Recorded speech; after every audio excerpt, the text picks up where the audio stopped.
yama yetiefo ene yahwefo akwaba na Africa sebono yen hyase emfa emawo wei eyeputupuru breaking news abeka yesa nwumrei ayede enso yetiefo nyina no ene se wudru wa my Ghana for amantamu a eye adakuru ene ne mpotamu nikuro bako a ye fe ne se adakuru eye teviko mena wo kasai maami bi yaboni tuo ekuno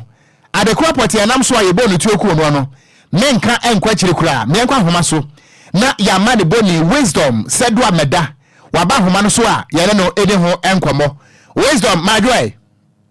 eji so bra pene wisdom apomba ko de dia boko ye benyame ase se woti menka yi a boye enkomo awahusem a asie ewo adakoro taviko no mote ne sansam trofo a mo wo fra mantamu obra sia ye kefo ni nyina enanyi meso na adwuma amuye na me ntramo yo enya no pa na enya ni tie se atompeke bi esiwo adakuru district mu no ko ba ko aye fe ho adakuru teviko ho no dia ko efo aranko fo amudo pa ho na muti bebre pa ye eba ni nyina ni se branch di meka abeka kire ni wo fa na se pani ba kwa wo kuru ho mu ye fe no Mr. Philip Tete se ofri school by no hu ni ma mi se odamuja mu manu okoya na okotu se mami no eda ho ewu kan ewo phone mu ba ko bi ento so on ti atenti o di meka wanko police ena oko ema sentreni ba kwa ewo o radio station ba kwa ho no oko ma report ma mu se asema mu tieni ento mu so mu anya abuche na mu de asem no tuja enti papa ni wie no ena police for ekofa no mu fa ni wie etire ansa na police for mu tum safre yes and for say mbra asema esi ho no nyina ni se mu ho na mu adaklu ahunda ho na police station wo enti mu ho na abranche bi ba mu tete wachetu abo mami bi enti umu adiketi no anase police for umu china hye se ontina ho na munye hwehwemu ansa umu bibie koso no betuja umu nim adikwenti a Mr. Philip anase penina ekohu ade no wanya butre na odi meka ko radio station ko bom mama ne de umu ni de nji onu so umu china hye mu enti ye bomodi asa ye ni mu be kasa ba umu anfa sempa bia kire se die bi etututuo no abre papa no ansa wache to no mantini anfa ntija ba the police ni anata inspector ewo ho no ehwe adakulu ahunda so de okache nte odi papa ni enu ahye police station ho so be hwehwe mu de be fi mu aba no ansa na wadi ni nyina betuja nti police ni di inspector mpeza ni di na di ni ntini boni nti ya mfa ntemi inspector nupeza enu ne nipa ye ni bonkomo ena odi asemu etuja de ya ho wasem ni nyina o mu ni se mami nu wafa nyi se ena owo nkola baku 9 enti ti anu ye nim se ni kunna na echeda kunu bi na tutu nu bono ye ntimi nkire ba de police ni kan ni se papa ni se mami na wako hu se watutu bono no eye ni yire asem ni nyina ni enti wisdom natural say maami a eleyi wobi akobo ne tuakuno ewo nwura mun wo ye oba awanyem a wo sawo enkwada makomako enkono 9 enti say wo wuwe ka ho a nanka akoye 10 sa na tie akoye 10 ni nimte so wonso be mai black star line o ye ni nanse awu ni bebre sadie wo die faba enti se si ano emu no wai emu wo hospital na emo no police for anchi obi a se yakasai police for chi abranche na onu an call report ni hu se wa tutu abo obi anaso tutu abo mami bi e na papa Mr. Philip na akobo amanie no ye na tutu no idi di kwami ayu no onu na ye papa na tutu bo ni yiri ba okodu police ni wa kase ni yiri o kase o tutu bo mami bi enti ekire na Mr. Philip Nuso ekobo amane boni no e na mo ache onu so ache mu se denji na wodi meka kobo radio station for amane so mu ka diesi wo sakro no so no the chefre mu se wu na we amane boni ma police for so we central new better asie and so mu mienu de mu hye mu de ko fight tutu ni bae de enya ntife fa hu afi na edi etire wisdom my yanti asie yie ma menu a wawu sesi ano eye wono ani kunu ana tutuo ni ko no no wono akobo aposifo amane se watutuo akum wo bi sa pepepepe na bibi hanu ana ye ni mo ye bi onu kampo ye ko se no police ye bi sa se on fear o drown o ye ai wa no ni hu poso wa ye boni bia so bi ye boni o be hu se ni nanti anase ni tata mko be hu se wa fere anase o ya obi woni mu se ma ye boni ba onu no o da su kasa su ni like na obi awa we ni ju ye ade na we ni ja se wa jinkudin bi sa no o kasa kama enti wutie ne kasa mu ahwe ko ha no se watutu akum ono anayiri a wanyem na wone no asa wo nkwada nkono bebia ha no se wadi sa wu no bebia ha no abusia ba Facebook no so a maame no ayeka na asem no emu no ana kire se wabɔ na to enwura mu kura nti emu no ana da ho no emfone no egu Facebook no so a DL 106.9 to ba Facebook no so a wo behunu bɔne a abrante no wadie na wisdom odi maye na se ko so adi akire maye na de betodwa bia nso no ye wa hase ye beje update no na ye de amaye ntiefo why mate ani tramoso nyame wo nsira papa abusia yamani boni wisdom sedua meda ana mani boy wadi aba na Kwadwo okon hwade o abrante a wo wakotutuo akum wankasa wo yire a woni ne won kwada 9 enkono na wo sa na nyem a kire se mo we eka ho be 10 wakotutuo akunu a wankasa de ho akoma posifo se matutuo akum obi wankasa mayiri o kopem se asam no abrante abofo de ba mframem ema hwehwemu no beto odwa ansa na wo atum sai wo ye mere Kwadwo okwa asem we na ni enyan na abrante na nkasa na menim ehye kura ba na adwenum menim ebia na bibi ha na adwen because oba one ne te de asem be mpa ne besi montem a woni ne wo mamu mako enkron nan na wo san nyem san ka ho na obetime nya kukuduru asem be mpa na beba ano odin te se sempo a obetime de ewu etesa na wie nso wo san kwatwa ntro se makum obi wafuma makum obi a emere kwa nipa ne ya wo yire Kwadwo nyamte tell us sama a picture ne biem because I think say your viewers ni bi busa say emfoni ne way me pa cha oba Facebook no so a maame no a opemfo na ya bolutu akuno no ene picture no eda your Facebook no eso mo DL 106.9 ene anada so no nti mo ankasa mo ba na mo aba behwe bi say de sitie no aye no ho pictures and videos of Inogan wo hwe ana wi wani so anyinti ya shada ya blend kakra se de be ya wo hunu emojasem ni pe no a na emom se wo ba pemfo ni kunu bebo ni tu akunu no akoka se makum obi de ya pa okwa no enyan asem we no ani enyan pa no enyan na ye besere mpanimfo se be ma ne de akwa bia so omde ne fa so wo mra sem mu ne de emra ne ni pa because ano den se kunkum ne niam bi se ne ekamia ye se wo ma bo ho na pagya ne mu so ama no homene so kakra na ye se ekofom na menim se de nipa ne bedwen wo kurayim enipa no so wofumo se sen kura mpokura pa se obetimi age nipa nkwa afri ni nsem da nyam mianim no kura ni ano oden dodo adena blante na ye da nyam mianim no kura ni ano oden enti sesi ankwada ma akoma enkono no a wagya wonu mu wachi wagya wo mu wachi ni sesi be ma nsi ehwem na se ampawo na okunu a wo kwadam enkwada nan no ho ada be hwe wonu mu de ho na asem ne hya se efire no san kwala ma akoma akonkran ubegya begu abusuafo so abusuan yi kura ye nim se de abusuan mu komposi bitie so betumi ahwe nkwala yi so muntu me hwa wonom na wa wote asempo atese na bewu agya wachira ma obi awurade in fact wa ha adwen asem we na asin na nyamianim ne kure ni wa ha busuane pa enti we enye nipa ba ko no wakunu wakum nipa mienu dabi because sama me no wanye hwe na fu a dabi adrei I think say etiefu mo a mo hwe Facebook no mo hunu bi ma me wo hwe na fu a wonya ye kura no Kwadwo wanyem da Oh, menyem dade na so ye na apem 419 no. Okay. Ye wo ho nim de kakra. Ba wonyim obi anso da. Oh, dabi. Na ye onto e dai. Oh, say eyemre. Mebe ya. Enti abusua wo ma me no a ye nsha da ye nya doctor for ye nya midwives. Na wo me beti maka se afuro no wo be sa bosumi ensia because apie we dey between be 6 and 7 months no way when you funu na kosoro pa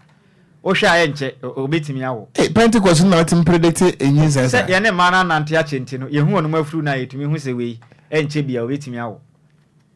nti abrante no wadi anyamran se enti hu susu se boy no bibi kakra ha no ana e me hu se ebia no wa adwene mu ha kakra ekwan ofa so onu abeku na yira akaka che positive se ne nsa fom makum obi kopem se nipa foforo beka se ono ana yire ansa na woja atum se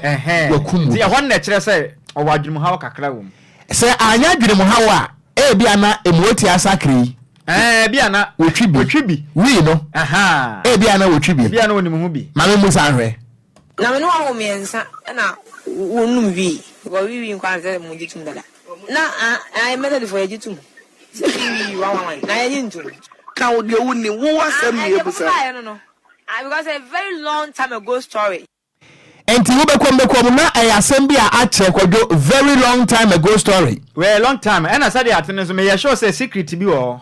sa ho said asem wo tie said tie bia secret bi wo ebe wo ba bi because ansa na ba ma na betumi anya kukuduru afatuo se okobọ na yere to aku no na bibi wo ha me no mienu nim na so no oma na yetimo no emra ma ya kwan se ye bekum nipa afin so ya mamre ene hihye ahodo wo ma mu nyina no emu bia ne wo ma nipa kwan se onje wono ankasa ne nyonko nipa enkra efere nsam enti wu susu se secret wo ba bi nim se me gidi se secret bi wo ba bi me yenyi secret ni bi se yi pie 21 kan no kra me you secret happy ayu ne wo secret wa 21 kan no kra me you secret happy ayu ne wo secret wa me ka chan e dey secret me ka chan ta ma ka chira me se oya man se adwuma wa identi one ne yile ni ja ye ni se ono wo kwa anadwo nti bi wo ha e wo man no abafiri nti obai na be ma foforo ne ne yile no eda catch me ma mo me kusia Moma ya kosia de ane ya toa eya kasebo no eso na asante hene otumufo oseye tutu otosumienu wakasa de nsam de atudwa se na danko akufuado Ghana man panin omo na ni na hoye pa titiri afa o man Ghana esikasem ana afisu nema bia wudo bia eda o man akoma so ampaninfo yi ede ya manyasem wo man yi no okirem a enema bi wo hanu mo ase sa aban no man ni da ho no bo no homoden na o man kwankura adwumaku ahodo a won mo sika o metimi de ahye nwuma nim na boa no man Ghana atumi akona ne mompuntuo mu no ene betumi yaba emanyuma atumi abuso ema Ghana maburu bebre na atimi anya adwuma ye danse ye betena se ne ye de amanyosem akyekyere ye ho ama ne mahuduo bi a ebebo o man no puntuo no ye ma ne nyina eto ajeje mu okasa na wakire mu so watena se adwene wa hunu se o man Ghana nyinam kane yi wo behwa na kim na adum wo beda ho na adum ye de yukura ye na dua yi emo na ne kura bona ne ba ya mpranso wo fia na mu se ya enya asam keto akura no tumfo kasa na wakire mu so wo hwe o man Ghana Water River Authority for a charity I can say VLA and I so Ghana Grid Company ye charity I can say Grico and I so eye ekwa wodo ni nyina wanom ese enyinam kane adwuma kuo na se metre ECG adwuma kuo na se no ana wakire mu so se ye kasai enyinam kane no aye dendenden a ekodu ba bia chese o ma na ye temo no ye na ye tumi hunu pefe sikasam na aye den aneti na ma ECG dwuma dia hodo a wanom aye wo mai mo no amadum so kwaso wo mai mo na so mpanifo bisa pa omuso wanya no kre enye dum so bia na yewo mu office sika de ebi tai ho jet wa ho pa ne mo no transformers ahudo bi na aya mre ene mpanifo guso aya nsakiramu eno nti na ama na koba ne sa no tumfo se de mo ya ne mo nya kra o ma ya ti no mfa manya mo mfa ne ma bi mfa nya manyasam ene ma bia ehia o man da o ma na koma so no pempe wasini pei mo mpa mo nka no kre na ekua hodo wa ne mo ensa abanya se wo ne mo sika jet elajan o matimi de asem na o ma no enyinam kana tumaja na ho na ho adenso no emperifama kwan na mumfrote na mutumfo musika mfa sem se ba ya betimi yaboa na Ghana enyinam kana ho ade no ebetimi aja ne naso na de sem wo nyina tudwa e ma na wo commission eye 430 kilometers eye natural gas say 430 kilometers natural eye pipeline gas a wonu ma pa hontoma na de sem wo nyina e de tudwa na wo tirem so e wo nyia pass be bia yadro no otumfo ono wakata etiatia chacha mu aden kan de amaga na mampani se o mana ni na ho na anumanime no aye nyinam kane ho sensem akwa atwe no omamode no ontete na koba mu na akwa dwumakuo no mfa musika mfa nhyem na moa na ne amatumi koye emfa oman Ghana yento anwumre no sia kase bo no eso wotumlika na sa wotwi break saboa papon ewo yen Facebook no so a DL106.9 sadan so ana yen social media handles anwumre sem no enam ho a eho no mo so wodi ane se wo bagidura dem SKG madam wa wo bi akwada zip ene obete ne so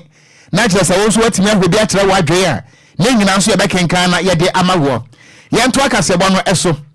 yeto akase bo no eso a Institute for Energy Security ye twantia SIES wo mo na ka kire Ghana fo nyina se ye hwani mu se ento ankopem na watwa ye besimo no kire se fa anwobo ebesa akosoro biem eno nti ahyenkafo na amotiem no ene amontiem yie pam wo de atudwa kire mse de ntia ahwa amafa anwobo asa akosoro biem ene se wokọ ewiase adama so a eye world market no nebuo no akosoro sada nso ana Ghana cedi no neto ati awiase ehwi eye cedi depreciation na wo de atudwa ekyerem se sesi aye kasai eye crude oil no ebo asese eye ton no eye $84 per barrel eye ankra ba ko no eye $84 enu nti se ba no sa no a na ebeka ewiase nyina ama sese uduru eye Middle East ya tese ehwo na nyansem keto pressure any tension pa ana abada wonom aman hodo a wonom ewo Middle East no ehwo enu nti no eba ne sanso a na tese ehwe ni mu se daachi bia no ento ankonkopem eye tese next week no na eye crude oil eye per barrel no ebefri 84 eye dollars akwa koduru $100 ena wo chim se Ghana fo mo nsha mo sapo mu nsuo na mo ne posei apoturi efri se dia ba no eni soso pa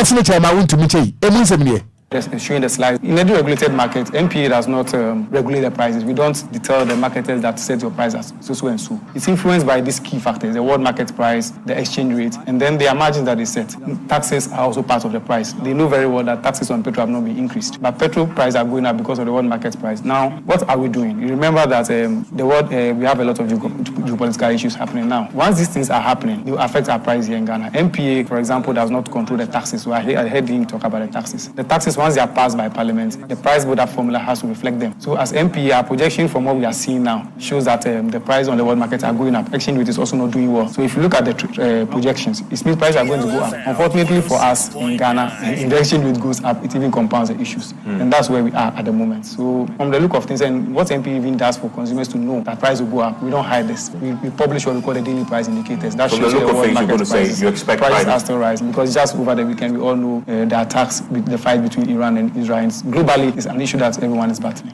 Yeah, in fact, all the petroleum products come from crude oil. So once the crude oil price is going up, it affects all of them. So if last year, if you asked me whether it will reach 14 when it wasn't 14, if the world market price goes up and if the exchange will depreciate, it will reach there. Okay. But as to when, nobody can tell what the price of crude oil. Enti ebusuani ayeti yeyi eye wopele ne di ede nana amwasi a wotoso eye enson wono wobodwuma pa ewo Institute for Energy Security IES ana this answer we eto edwana eno achi no ana eye transport unions and your GPRTU pro to a concern redeemer anyone waka one mo echirem say fa ngobo no ebekosoro next week dia one best transport minister me am ofase kwakuo for yes am say wo best asentuade lorry fare no so wonya ho bibi kakra ema won na wo mo entum free say fa ngobo no ekosoro a one mashankafo no mobre eno ntiriganaфо yentum se de beya eno so no wo mo ho betima ha mo ekakra na wapanimpa wono na niam asadwetwe nkomo abedi akire mechira deputy public relations officer edema GPRTU Samuel Amoa wo tirem sise wonde nkonya ya nanka ahyentuade no na meya adoma next week no nanka aban na tiase nanka wo mo atomu wo ha mo nchichemu aduasa 30% increment eno ani ade a wo mo hwede mu wobra Samuel Amoa wakasa no emu nsem ne in January, the leadership came up with an increment of 20%, of which the ministry also came out that we did not use the right procedure to increase the fares, and so therefore we should come. Of which we put everything on paper, and that 20% negotiation started way back from January. Even by then, where the fuel price wasn't up to where it is now, the 20% that we came up with, we considered the cost of spare parts, the cost of lubricant, and that of the taxes, insurance and DDLA taxes. Those are the major components that we used, we focused on before we came up with the 20%. Now, when the fuel price came up again, if we check last Wednesday, there was an increment. Another day, that is the Thursday, there was an increment again, and even today. So we are not looking at this 20% again because of where the fuel price is also running. So we were, looking at around 30%, because looking at how the situation is, we think that if we increase the fares by that margin, it will support us a little bit for us to keep on running our transport. Surely we are expecting the transport ministry to, come into an agreement with us so that we can be able to increase our transport fares. Enti eni ayeti yi eye abranti anedi ede Samuel Amoa wono wo deputy public relations officer at the MGP RTU na wo chirem se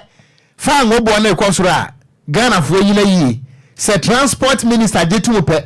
30% ya pampam se ekwe enwonsam I don't know yegusua ewa driver fo akate na kasamafo edema concerned drivers association eye David Abuado wakasa edensam ede atudwa echiremu a sesi ye kese wanam de omadi kan kra ahase ahyensiade na omatum ohamunchichemu aduonu dada kra o ma ahase ajeje sika no o ma Ghana mu na wo chiremu ana mimi na etwa mai ana omotena ase se o mangazo omadi kan hyebo dada sese de etie bia no ono ma ka fitiri mra empenifo tu fa ngubu omui enya dada abafo ne de empenifo adwena omo ho bi dane sente no ono so ntumi ntenase na omudwumadi a ono mudie no wo ho enkoso ankere omne senti o ma tenase asa nkampenifo bɛyɛ hyehyɛ na nka enimanimu no o mankasa de ebo ne de aba ene na nka mo de atum na yepepe na sisie bia entimi ankwankobom na so o mo tenase o boy no mpenifo aye wona ma adwen se ono de nya de o metie wono mti no o mankasa trombo ase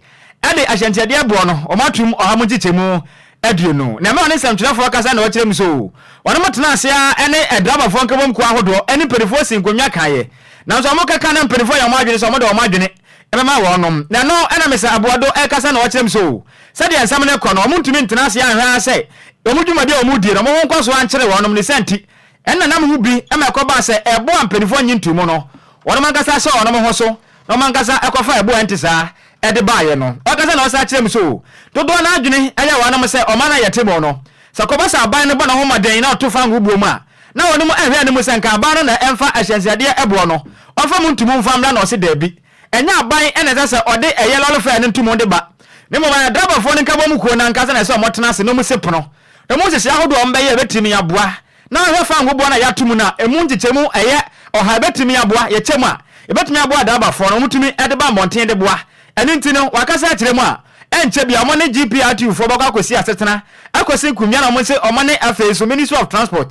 e ba kwanom eyas medwebo no mo kwade a mo wani so mpa se ohamunchichemu adu na mo de kan de atoso ne de enya de amperefo betumi ayi de afiri wanu mumom na se de tie bia no ebe ye adwuma pa wo mayi mo ena wasa kyerem so du ba bi no GPRT fo be kan ye so se ekoba se concerned driver association fo no wonu mutumi ade bonde ba bonten de a ena approach fo mra meche wonom ena wa kyerem so ma ye crowd pa bi wonu mpo no wala pass potem ho ogira ho ma wo lodi ti samperefo ne pa ena manimo no wo mra meche no na mfa ne nkotum ne yahwe se de amra ne besi bia ko man Ghana mu emra kasa no se no kire ne nsemu efae me say so me wala pass ma shama highway branch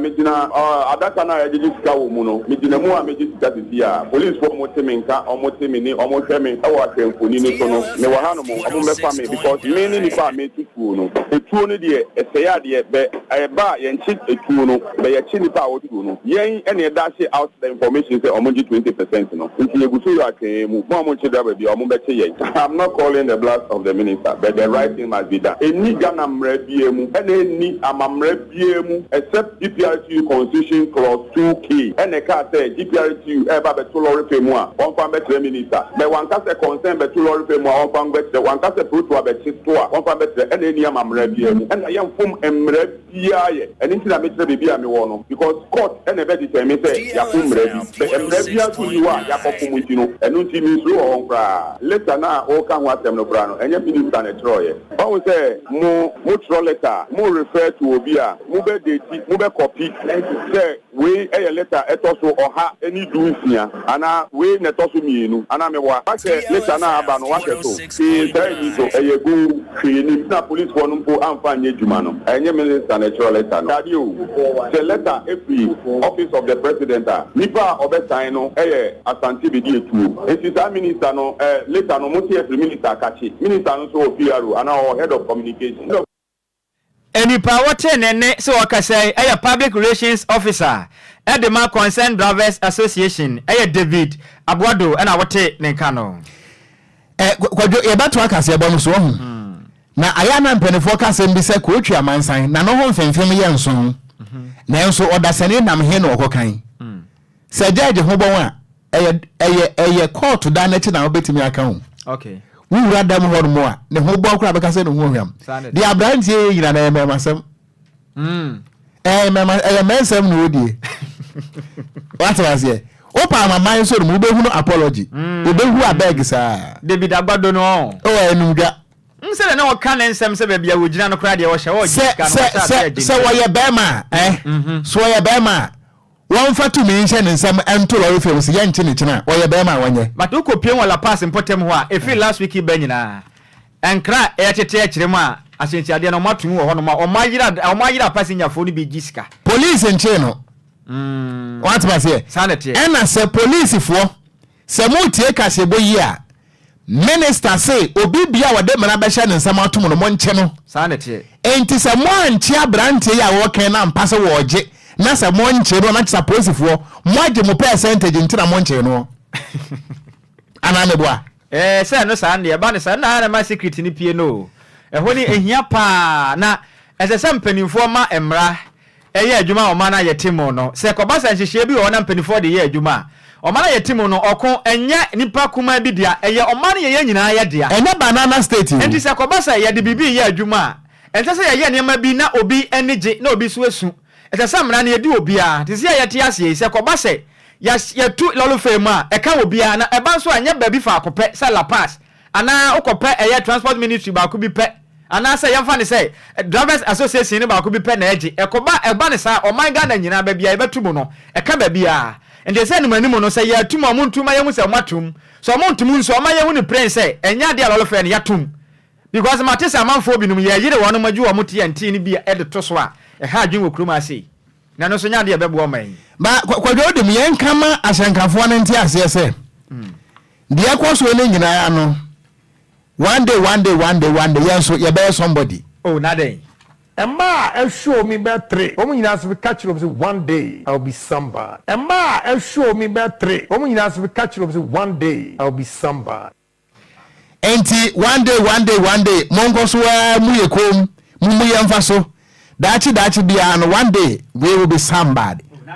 V8 ni nya bedua. Awe de na day. Uni apa. Eno de. We de nunu ya bi o se we de se ko de kra. Enti obo de monko so a na ye hwe ya de ani. E na ye hwe o mu se ya na kakran brebre sa na bo o mu se tawa ye de o mo do mbeba. Oh yeah. I want to remember na ho asem so ye be hwa kan ofia. Oh yeah. Ye monitor o mo say ye de ani na ehwe. Ye ni ko tu awisi ye de hwe o mu say ya na ye hwe de o mo ye na na bedu baabi no. E be gita na nya gita say su pe. Ye do mbeba na ye be ka ho asem ofia. Aha na ye be ka no. Oh na den. Aha ya na ye be ka. E ho asem beba. Ana se mususu se ekwo mbeku ya moboa. O enkuya. Ebebe be so. E sida. Ye be to brodo ne make kura so. Oh ye dia. Oh uni apa. Adia, salam alaikum. Alaikum salam. Eh, nansia oba Islam sumina. O ka hauda sa. Mi shana kakra. Oya di. Ajia, asema ma Islam sumu wa, kamno shamu do Musa. Islam sumu ne de. Say nipa na enti ase. Na abamu a wanka sa hu ne wa sumu siti. Ajia me fa no obi achimkuku. Me fa obi achimkose. Ajia kise, die woni ade ade afunu me. Ma nya won. Ana misimu kakra, ti me pepa no ne mo. Na me ma osen. Ajia minto. Oh. Ene nse yene sa, yemfe yakodwa so. Ya kofa aba. Na me kan kra da so. Enti dia ya no yetobro do kura yentu aka. Daachi bia.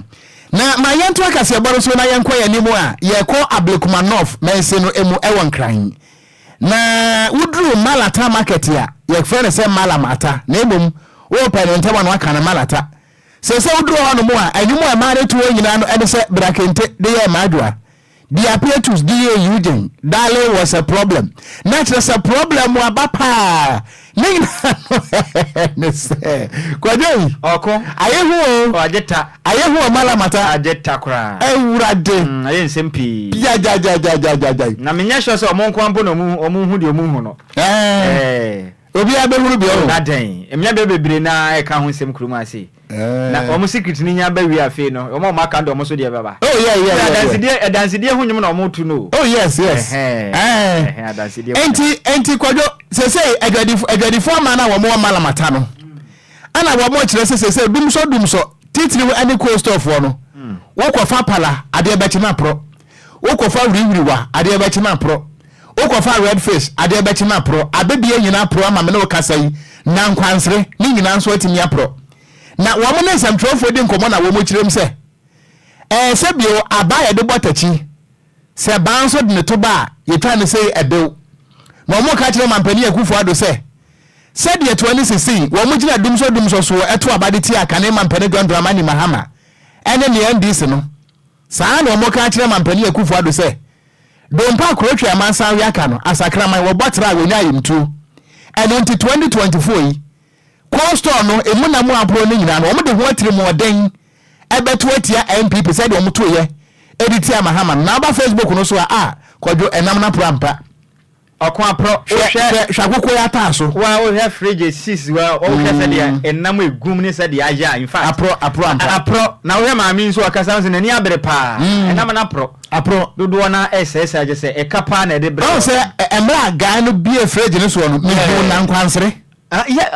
no so kra enam titranka e janka ye nyina ni da so ai mebe yeah aya boss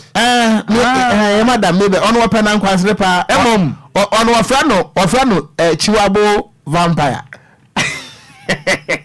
se announce na yehu se sa adum so no se wo ho a kane ana amoto to se de okojira apetesi ba akonu ma apetesi to wo mu akle wo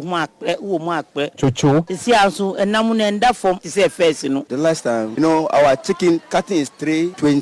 cedis per one cutting. The last time we threw about 10 boxes away. The fish, the salmon to a cutting is 1030 cedis. We threw about 4-5 away because of all it's smelt and it's spoiled. That one the constant. So far that one is spoiled, we have to put different money into the business again. So we can't blame the government to come and give us any money now. And our machines so I use to say a height and you fear now I know because over control bia. Come buy generator, but here we are now. We don't have a space here to mount that generator at us now. This is prepaid, and you can buy 1,000, 5,000. Yeah, it's true. They even came here. But our code room, if they break, we off it in the evening. They on it. Yeah. Oh yeah. If there's no doom song lighthouse, the business is going on. Can pay whatever we get. Timunyo mampanyin nkaza se doom song ni de ye panicho. So no so be ya on now so ni obi ahun se e doom song na aba. Esan se first mama mre so ni enu se doom song wo ho. Wehu. Na we de enye saa ukokan ye sin ye saa ukina kwa ye sin ye saa ubi se obi o se so de bia doom song ne wo. Na ha ye na sese ye nam sese ye niema. Timun kan je ni se ye panicho so no se doom song no e wo ho a aya o ma ye nwana now so no man ni nyina anti ni ehu se dum so ne wo ti mu ma na so nti se ye se pan de wo kakra ne beton ade achi na kan ne be bansa na be kwa kofa ni akofa enu be boaye chain se amu ye no. If there is a timetable about him, so we all know that by this day the lights will go off. Enti anyway no gadifo a wonom wo mo operate coasters wo Malata market ana wo kire se abibie nyina pro abibie nyina pro enti said wo mudi ani bra tuti amahama no Dr. Laji Mahmoud Bamia ene ehwase anwumre na kwetena babren shop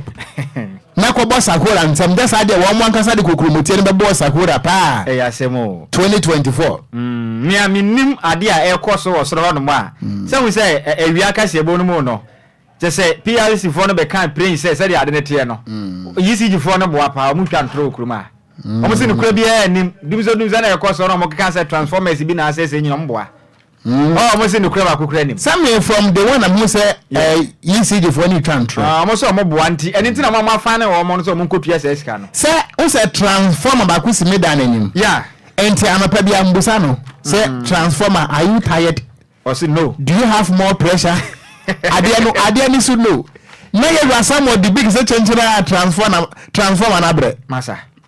to aso yantu akase bo no so ne yamfa yani fa nkyere mu ewo asante mantanum na ewo yebo awura mu ewo offense kaira eno no wasante mantanum na hono mu mpanimfo a wodo a wono mka bia ewo mu akyeze na no matena konwa wono matena se a hunu se de aduro no ekonwa beto mpan abeda mpotem honom na konwa na beto ne de enipa pa wono woni kaka pa esafata no se na bafa banya no watena so no bedi aye wohene wo mpotem honom ne de one ne Ghana o ma ya timui yani yankasa yana agriculture minister Brana Champawa ono no kokopie mu okwa Easter ono no yam na se badwani wo honom ena mu kyerɛ sɛ akonwa no esafata na papa ne senti o animani me ya omre na mra metena so akonwa no so na moa na mpuntuo entuni mra mpotem honom ono mo kasa na mu kyerɛ so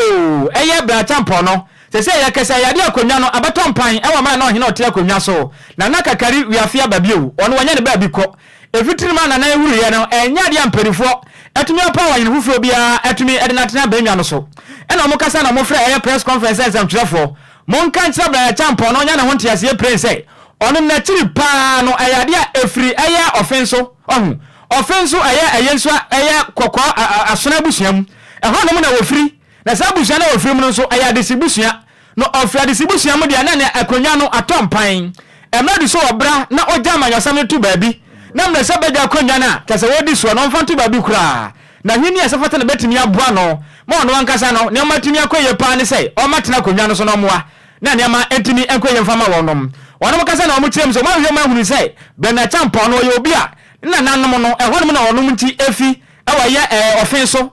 ne baabi akɔtena sesi ya wɔ koyo ne de ɛyɛ hɔnom na mo firi kɔtena ye na nya kwawu ɛna papa yi ofiri ɛna wɔm kyerem so papa yo ma hunu nsa no nnwuma no nnwumade a ɔbɔ ne senti sɛ de wɔte no so ɔyere na ho na so bafa ɛyɛ akonwa no betena so so ɔhene pa wɔ mpotem hɔ na mɔde a ɛne mpuntu baba pa sense ɛmra mafa akonwa kura ntena so no ɔne ma humɔden ba wɔpɔ ɛne maburu kwa yafa so bɔ wɔm ti dɔma nneɛma etimi ɛkɔyɛ de ma wɔnom ne senti ɛne ma ne me Brana Champa no ɔmfa masa beja akonwa no ntu baabi kura na ɔma mafa akonwa no ntena so no ne hene na no betimi aboa ma mpotem hɔ no etini etumpon empenifo awodo a wonom ekasa ye no se na mletu di elkase bo anymore ato sabira nam atrankunwa mutin kunwa so sabre ledihye nana Enquiries afo woko nana kakari ewi afi so ko sabre ye pe akunwa ato a beso bibedi maye edotu ye ni adihye okro batu ni ahu se nana ayensu ya hene sabre ne dihye a wo kwawu enkwatia a ye frɛ no Brana Champa ye pe se won ne bedi sa kunwa me twere se ye nim di otimi ye ni ye nim di ye woni mu enti a peso bidi kunwa no maye onya maye nim di wetima ye wo sa kwa nkwatia won hotel ni awo ye the whole Ghana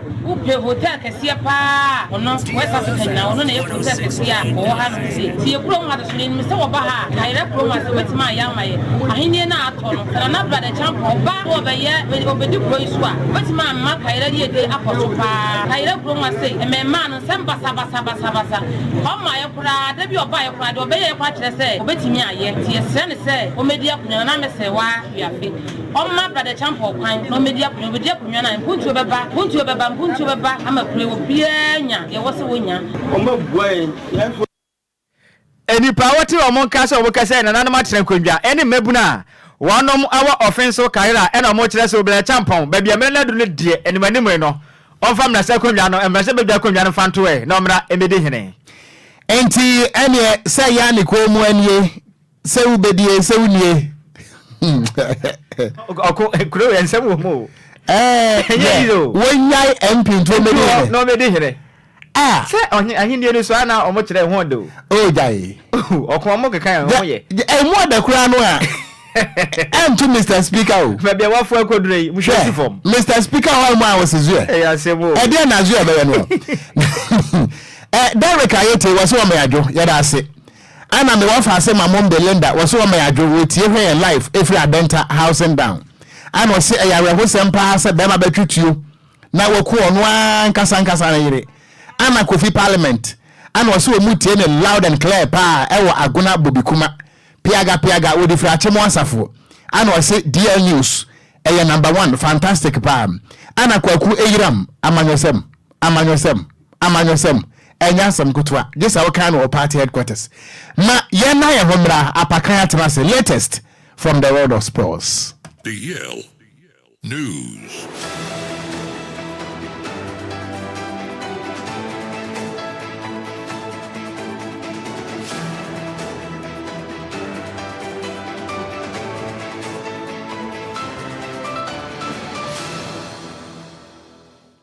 Right, Busian Samo Bibiala Joe Mo Bibiala Kwabam from DL 106.9 FM Casafidio so and now Quada Numeno Siaka Sebo Sumredu Sa Gudiamun Sama was Aya Bobo no Busia Yadebe down on Uniako and nearby our Gudiamun Sampina Neguian Prosoa yet de Ghana and Samoa and of course in Crofon Cross or Gudiamun Sam our latest any exclusives no yet in Nina bro Miameden Samana bro Diamages Sono Yeswano this year Apakan GH the blessed King Tantanswano Minsi from na mention some na say dia mention here and from 15 for na mention here and from former captain the senior national soccer team the Black Stars of Ghana kache na asamaja menoka say ogusua onen sentrefo edin komo eko media houses awro na asamajan akopiemo ewo yen sister station Onia TV embra penny Captain Smart etiedwam eno onene kwatwetwe komo na no na embra penny Captain Smart ebisa ne say football awabon wo wiase no regret here say wabobo anano say da be on regretted da since ne nkola brem nyina na adwuma opeso ya ne football no na mo ade ba ko regret pa 2010 World Cup was South Africa against Uruguay. So penalty no say no no penny idea or Messi. I don't think so. I have any regrets because me can Enquire dream say no one me say me. I lived in my dream. There was bobo no ntina obi ehu passion no am de bobo because idea na me pese me idea maka eko ntino but make say me regret it was that penalty miss because I feel like idea meet me and I'm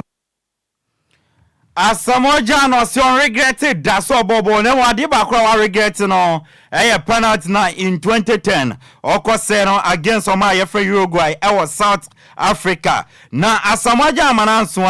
emra one na mene nsentwefo edidi nkomo na no na yebisanse yenya ntie se Ghana mampani abedi eche His Excellency Dr. Haji Mahmoud Bawumia after say OU say ne manifesto tima eka agudiomu nsem na che sa manifesto committee no sa consider say obeyu as running mate na sa kwanya ne ba no OU as running mate obeji atuma na onyintum no se wan na order one wo soso guna no a ompe o se sa kwanya ne ba obeji atum na mom no emprempren a oni edi nkomode onya nwen ho sai. Listen, I'm said here, the boy be oh, this guy be free, say, come go this pump, and all hypocrite, because you're all camera. And here, they are amazing. But what you want to say, be vice president, only.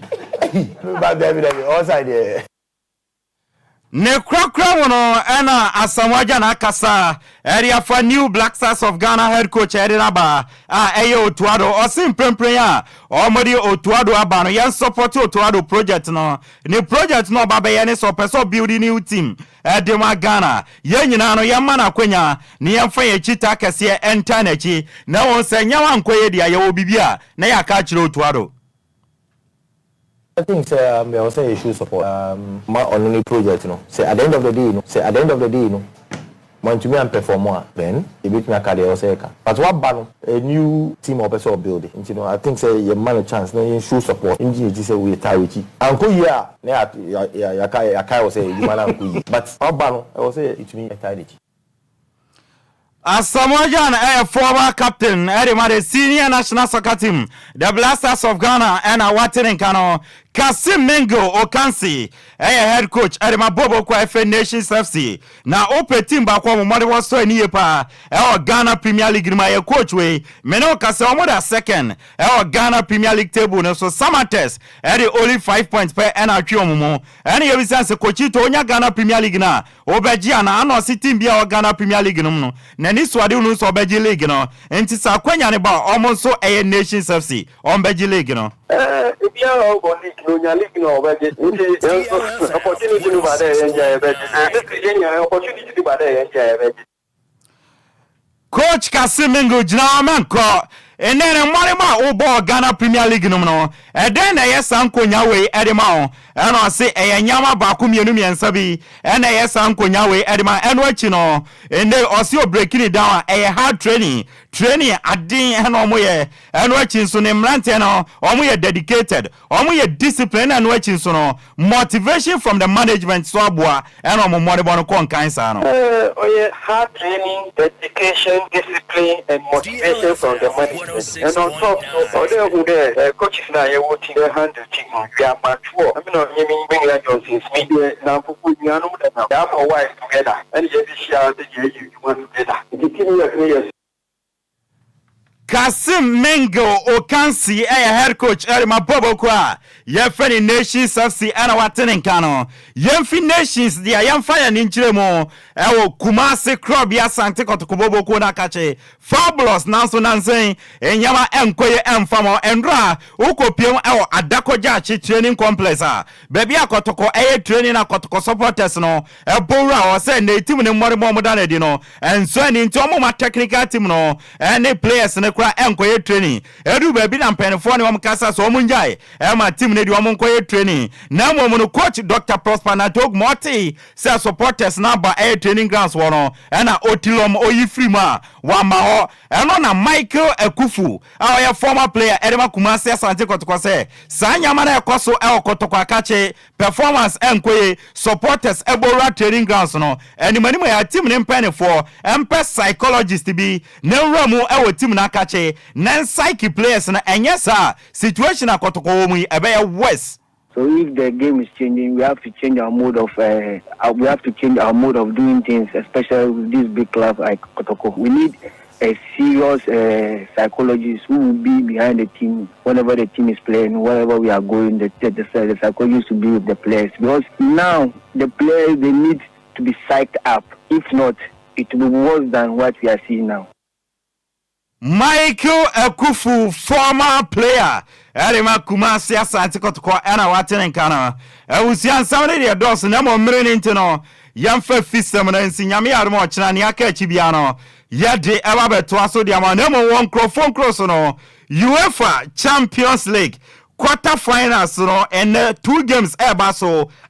second leg Bobo kwa friend Bayern Munich omo tnafie wo Germany Allianz Arena referee friend Danny McKelly of Netherlands and ekodi Bayern Munich and Arsenal na rebo ani 7 p.m. yana game na kwa so first leg no 2-2 enso won the wine and qualify by Bayern Munich and Arsenal the Ghanaians emre ne nkrabia na be kire and game na obi a hwe ani no ebe kwaso England Etihad Sports Stadium referee Daniele Osato of Italy and ebe kwakodi Manchester City the Citizens omo ne Real Madrid the Galacticos and Ribaboni first leg no ekoye 3-3 na nyumre why na qualify kopi mo semi final e bono so asa game na ba so mrene nkabia na ebe kire ye sorry so na ye kopa bi ahwe enso abusia ya fa gudie mo nsam no ensina sofa na ento aso mfama o mia media gudie mo nsam na bra odi ameje so no ya yesu ano de hye Ocran GH the blizzard kin sam de Okogyeabour eni Nhyiraba ede sofa na to aso de amam over to you Okogyeabour.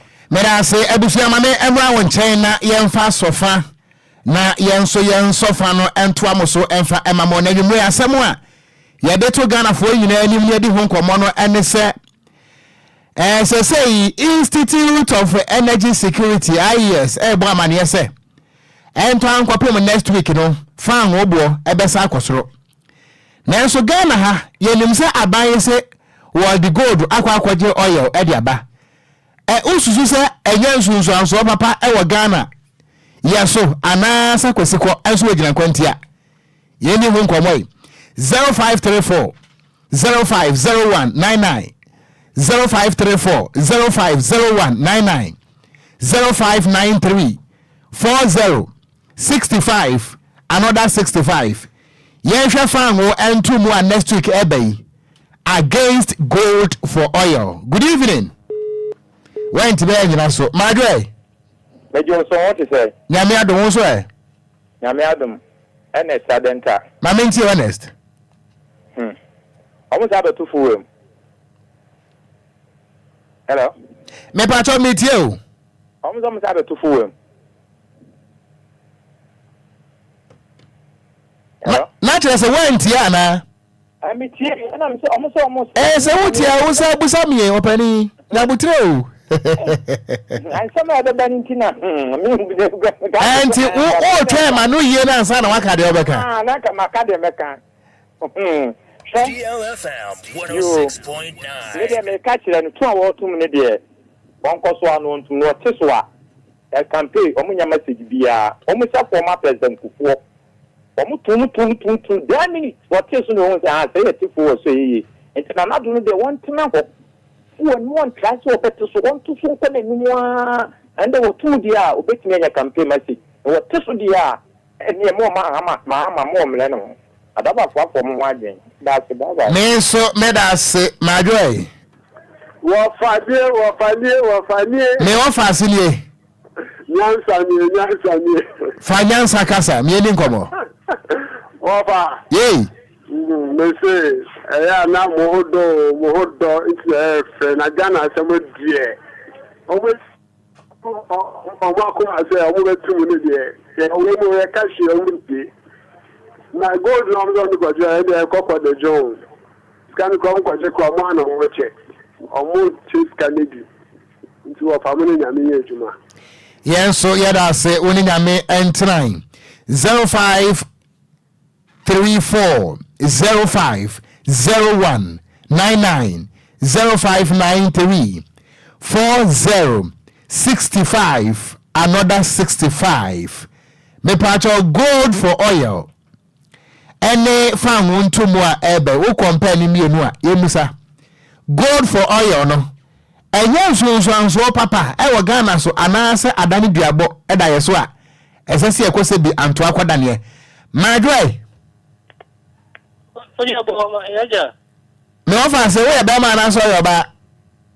voice yaja jo be ma pa na udi mfuo obe mfuo fa na udi mfuo na voice ni wa e ma ana nyam de ma o voice dey esa ona bo sam se he voice pa ai am leke ma no oni wala ma dina de ma we tell what as that was move board pa DLFM move board ma everything about DL is going on well we ka ka na e tufa we ka ka be jo mo se I think say fan won ni bo na ni phone ne I think last time we say and you can't the bonnet the album say and security gate no why ma no the police for near the but no man on we Ghana no say and one to bro but this time near break say nipa o so pa me say me ko soja and ka me nye din sa o just say ka me pusu no pa nti omo hu ne e ko no mo aye near break nka de tu nka ko soja nka de tu nbe dey etu no say ebi koso ebi akoso pan me boa me ekoso hen oh cool no say ebi koso 1979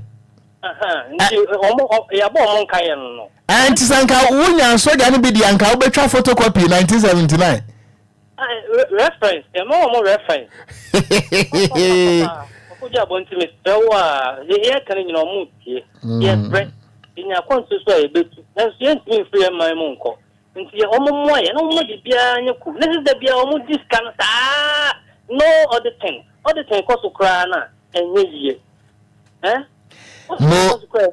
Okogyeabour ministro omo mo ye na ye break me da se me pa cho we me last caller fa me pon we majo yeja wofa me wofa se na Abigail makaso fita ma meshe kan be tibi Abi papa me we ana kan me yasi ni we asi pe ni mo fa se Papa. Sir. One fee me ya, Miss Minfi, we say Attica. Article. Aha, Tito, Papa. DLFM. What was I mean to?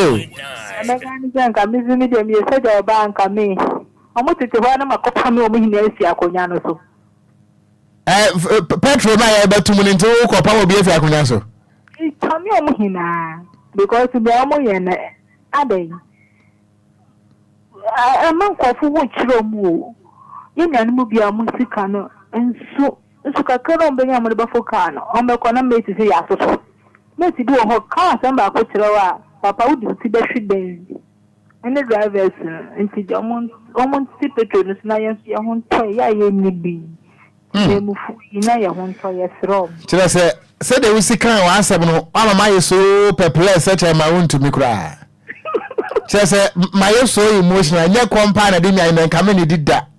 Papa. Ewurade cafe wate. Yo. Ebeyi wate. Mate. Ebeyi. Say enti na wo dey Abigail no. Ane. No. Say Kwadwo say me excess no mo ya de pa. When I'm your face. Some ex no na first. Me sure say. Anna Roman father so. Angelina Mensa. Why 7 and come back? Angelina Mensa mo nyina line so why? Yo. Na Roman father di pa boni ni o Roman. Di pa boni ni said the TV e china no panya me ya do man kaso won no. Na de be so. Na nsa kan. E be so. Enti abi mo ya da so ate. Oh, bye. Me da se enti abusuare enti me fa frefo no ebiem yes DJ Omarion ana bo machire dom na enamnim dem ko pe ma re di ase da fu apaga akra o sa na menene wo ho na eche no si form ti na mennim ba bi okoba ya ama na fru na ya sa no se mini ha odi rate o egumachi menene kwan de said ye kwa ye di na no abi na ekudi but eche no si form no gobani na mennim ba bi okofa ya enimrate ya mu no na fu akopaga sa nti ye pon a ye bebisa no ho asem na fu akopaga twice pa uzo so won kwakura na sibi o no kwa da akobi so back crap pa se de kuro mo da ni wi ase aye da fai no kwa da agwene o akohie nkwa akohie o se ni koko do kuro ba ya bo mfa ma abusuafo ne mfa se woni o maro na mpa na wutie no a ne nkomodi enyira nie uni ana mechiri no mini maguzo no uni ana mechiri no me frequency abakrom e ma kokko mo mehe yeni amni eskafo mechiri hey so here you already me frequency bi wo banka bra egurasi de me nko bi wo mu kokko na aka wuram mo nkwati mari hey sabi asedo enti Omarion ensamo onam a waka mi enti na kura se won de ne dan mo nto mo fema han yeso a DJ Hitman is happiness where the awoso the somo akopem se nondu ebebo akenkanfo so yeye mienu edi a meje so eye Okogyeabour Ocran mene Nhyiraba Kwadwo Sammy B yada mo nyina se anyumre yi ama mo nyina mo anitie ene eye branda na se ukwada ene ukwada ho ko ukwada mo eye ukwada nti yenkwa akohwebo kakra yada mo ase akra mo uni ana mechiri no mini maguzo no